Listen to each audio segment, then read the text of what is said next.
gotten out of surgery a while ago, really uncomfortable. It was my first time I had surgery, and we hadn't seen anybody or anything like that. And we were like, sure, they can come in.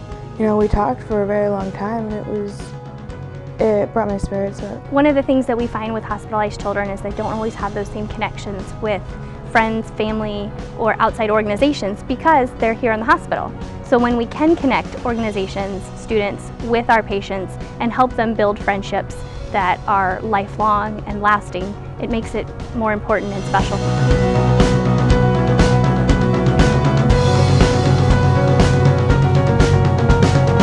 Roughly about a week before the game, she said, I'd really like to go to the UCF game. It's really all I want to do, Mom, is go to the UCF game. And Margaret's not one that ever asks for much. So for Margaret to actually ask for something was weird for us. Mr. Schulberg was very kind and let us have his tickets, and so we were all ready to go. That was my first college game. I had only gone to high school games, and so it was very, very different from what I knew and even expected. Margaret has something called dysautonomia. And there's times that Margaret is perfectly fine, there's no issues, and then there's times where she doesn't absorb her fluid. She has to increase her salt to keep the fluid in her body. And that's part of POTS and part of the dysautonomia.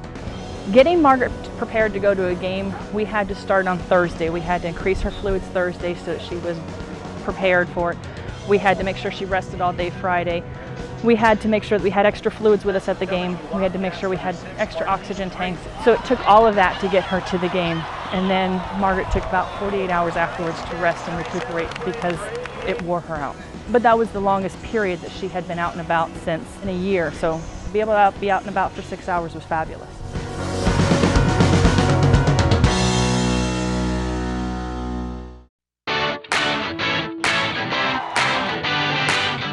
For the team players to take time out and talk to me and, you know, wish me good luck, tell me that they hope I get better and that, you know, they were happy that I came, and for them to just talk to me for a while, it was great. The athletic director gave me his personal coin, and I got to see all of the trophies that everybody got.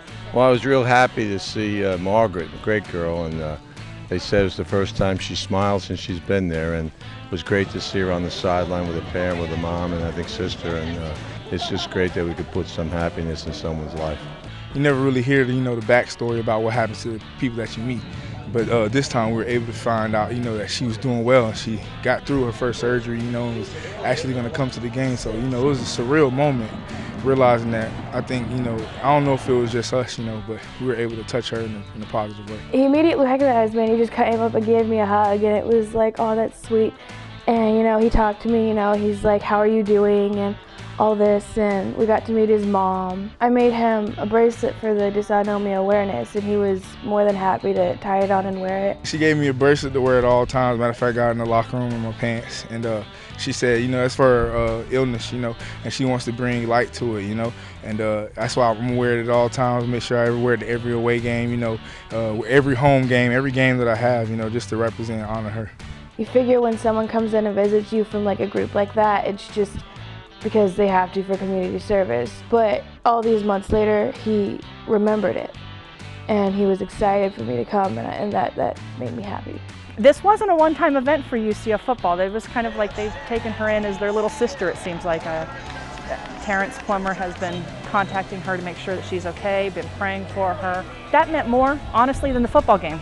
You know, the football game was great. The team did fabulous. They won a beautiful game. But all the behind the scenes showed the care and the love of the UCF Knights for Margaret. You don't see the human side of the football players, and there is a human side there that is just amazing. It was everything and more than I expected. I mean, it was fantastic. I was so happy. I mean, I was exhausted the next day, but I was so happy. To say that we've enjoyed our black and gold would be an understatement. We are definitely having a good time being UCF Knight fans, and we're looking for a great season and definitely looking for everybody to just move forward and charge on.